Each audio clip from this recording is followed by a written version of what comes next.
সাধারণ জনগণ চায় দ্রব্যমূল্যের দাম তাদের হাতের নাগালের ভিতরে আনতে। চালের দাম তো বাড়তেই আছে, প্রত্যেক দিনই বাড়তে আছে। এরপরে মনে করেন এই যে মাছের দাম, তেলের দাম, তেল 200 টাকা কেজি। সব কিছুই মোটামুটি নিয়ন্ত্রণের মধ্যে আছে, কিন্তু আপনার চাল ডাল, হ্যাঁ, তারপরে ডিম, এগুলোর দামগুলা সে আগের মতোই আছে, বাড়তির দিকেই আছে। তেলের দামটাও বাড়তি, চালের দামটাও বাড়তি। এগুলা আমাদের মানে সাধারণ ক্রেতাদের হাতের নাগালের সম্পূর্ণ বাইরেই আছে। এগুলা কিনতে গেলেই আপনার কি বলে, মানুষ হিমশিম খাইতেছে। শুধু সবজি দিয়ে তো আর আপনার সংসারের সব কিছু চলে না। হ্যাঁ, মূলত মেন যেটা আপনার তেল ডাল আর হলো চাল, এটা লাগবেই। এই জিনিসগুলো এখনও সরকারের নজরের বাইরে আছে।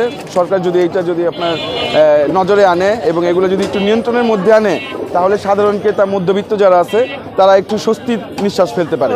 সিন্ডিকেটটা একটা উসিলা, সিন্ডিকেটটাকে একটা উসিলা করে মানে দায়টা সিন্ডিকেটের দিকে চাপাই দিতেছে। সিন্ডিকেট একটা ওয়ার্ড, হ্যাঁ, তো এইটা কোনো বিষয় না। সরকার চাইলে সব কিছু সম্ভব, সব সম্ভব, অসম্ভবের কিছুই নাই।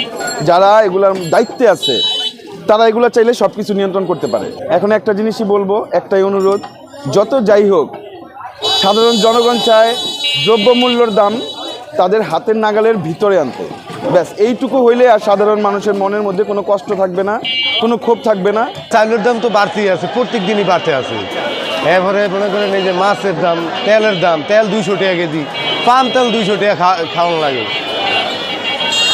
বাজারে শুধু কাঁচা তরকারি শীতের ইয়া দেখে একটু কম, আর নাহলে সব জিনিসের দাম। আমরা গরিব মানুষেরা কেমনে কি করি? 2000 টাকা 2500 টাকা সপ্তাহে না, 500 টাকা 1000 টাকা কিচ্ছু হয় না। এই বাজারে কোনো কিচ্ছু হয় না। এমনি তো পাবলিকের মনে করেন চলতে কষ্ট হয়ে যেতে আছে। যদি প্রতিদিনই মনে করেন সব জিনিসের দাম বাড়ে, ডিমের দাম বাড়তে আছে, চালের দাম বাড়তে আছে, এগুলোর দাম বাড়লে আমরা কেমনে কি করবো? গ্যাসের বোতল, একটা গ্যাসের বোতল আসলে 800 টাকা, এই গ্যাসের বোতল অনেক 1500-1600 টাকা গ্যাসের বোতল। কেমনে চলে মানুষ? লাইনের গ্যাস তো আসেই না, আর লাইনের গ্যাস আসে রাত্রে 3টা বাজে। ওই গ্যাস দিয়ে রান্না কেউ খাইতে পারবো না। ওই এমনি চললে তো কষ্ট।